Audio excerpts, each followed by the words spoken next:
Akhil Bharatiya Congress committee के media chairman Pawan Khera ने press वार्ता कर रांची में पीएम मोदी पर जमकर निशाना साधा। उन्होंने कहा कि मैं कई राज्य में प्रचार करने के बाद झारखंड आया हूं और हर जगह लोग गुस्से में हैं, वोटर के मन में गुस्सा है।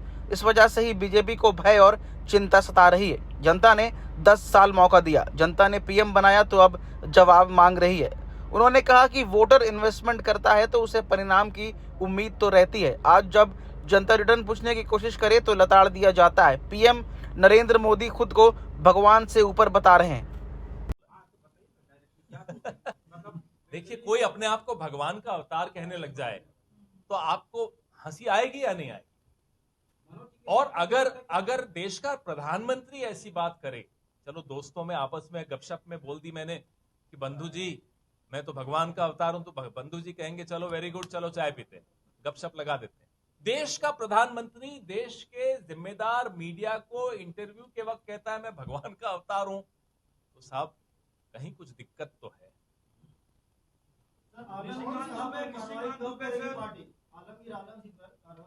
अरे तथ्य सामने आए नहीं, इनकी एजेंसियां शुरू कर देती हैं कांड, कुछ न कुछ करती रहेंगी। आप सोचते हैं हमें उस पर एक्शन लेना चाहिए? क्यों? हमें तो ये बताइए, हेमंता बिस्वा शर्मा पर एक्शन कब होगा, प्रफुल्ल पटेल पर कब होगा, अजीत पवार पर कब होगा, छगन भुजबल पर कब होगा? आप कुछ निशिकांत दुबे जी के लिए पूछ रहे थे, पूछिए। कार्रवाई करने वाली है, ये सवाल की मैं इंतजार कर रहा था। अगर आपने नहीं पूछा होता तो मैं बोलता ये बात। जब कोई वीआईपी निकलता है सड़क पर तो आगे एक पायलट गाड़ी निकलती है, फिर पीछे मालूम पड़ जाता है कि वीआईपी आ रहा है। ऐसे हमारे ये जो निशिकांत दुबे है ना, बीजेपी की ये जो एजेंसियां हैं इसके पायलट हैं, पहले ही बता देते हैं साहब अब यहां कार्रवाई होने वाली है, यहां रेड होने वाली है। इन्हें कैसे मालूम? ये साबित करता है मेरी बात को, हम सब की बात को, कि ये सब मिली भगत और जुगलबंदी से चल रहा है। ईडी, सीबीआई और इनकम टैक्स निशिकांत दुबे जी की पार्टी के गठबंधन के सबसे अग्रिम पंक्ति के सदस्य हैं।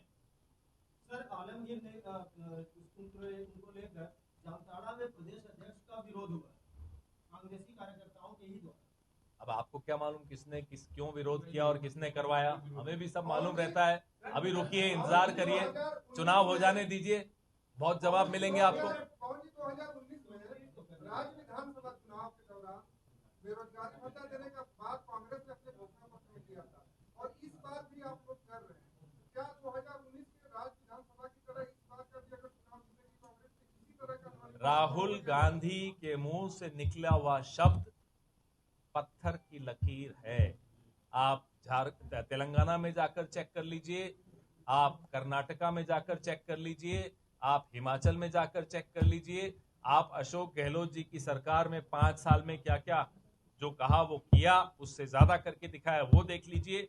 छत्तीसगढ़ में देख लीजिए, मध्य प्रदेश में 16 महीने की सरकार थी, वहां देख लीजिए। और छोड़िए इस सब बातों को, 10 साल जो डॉक्टर मनमोहन सिंह जी की सरकार थी, राहुल गांधी मंत्री नहीं थे, सिर्फ एक सांसद थे, लड़ झगड़ कर किसानों का 74,000 करोड़ माफ करवाया, नरेगा लागू करवाया, भूमि अधिग्रहण कानून लागू करवाया, आदिवासियों के जल जंगल जमीन के लिए लड़ पड़े, बड़े बड़े उद्योगपतियों से लड़ पड़े और उनका काम नहीं होने दिया।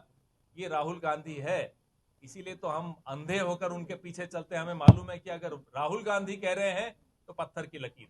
सर, कांग्रेस के एजेंडा में भी राम मंदिर हो सके है या फिर से एक सवालिया निशान खड़ा हो गया है कि जो भ्रष्टाचार को खत्म करने की आप बात कर रहे हैं, फिर इतने समन क्यों और इतनी पूछताछ क्यों? यही बात, ये समन और ये गिरफ्तारी की बात अगर आज से 5 साल पहले हुई होती तो शायद मैं आपके सवाल को सही मानता और मैं कहता कि हाँ सवालिया निशान है। पिछले 10 साल में और विशेष तौर पे पिछले 5 साल एजेंसीज को एक तरह से एनडीए गठबंधन का एक बड़ा सक्रिय सदस्य बना दिया गया है। उसके बाद विश्वसनीयता एजेंसीज की लगभग समाप्त हो चुकी है। मुझे बताइए, हेमंत सोरेन जी तो गिरफ्तार होंगे, लेकिन हेमंता बिस्वा शर्मा मुख्यमंत्री बन जाएगा असम का, जिसके खिलाफ श्वेत पत्र जारी किया था भारतीय जनता पार्टी ने आज से 5-6 साल पहले, 7 साल पहले। श्वेत पत्र में था कि साहब ये नारदा में संलिप्त है, शारदा में संलिप्त है, ये पानी के जो घोटाला है, जल योजना का उसमें है, इरिगेशन में है, सब में हेमंता बिस्वा शर्मा का नाम भारतीय जनता पार्टी ने डाला था। आज हेमंता बिस्वा शर्मा उनका डार्लिंग हुआ है। प्रफुल्ल पटेल, जिसके लिए प्रधानमंत्री जी हाथ नचा नचा कर बोलते थे 2014 में 19 में कि दाऊद इब्राहिम से रिश्ते हैं, इकबाल मिर्ची से रिश्ते हैं। प्रफुल्ल पटेल आज कहां है? प्रधानमंत्री जी के बगल में बैठे हैं, सरकार का हिस्सा है, राज्यसभा में हैं।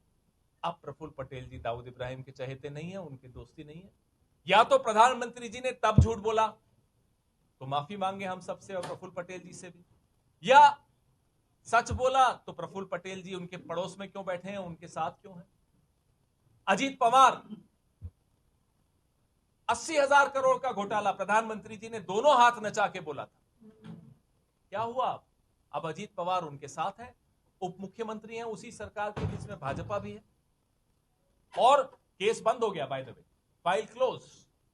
छगन भुजबल, कितने नाम गिनाऊं साहब। इसलिए एजेंसीज की विश्वास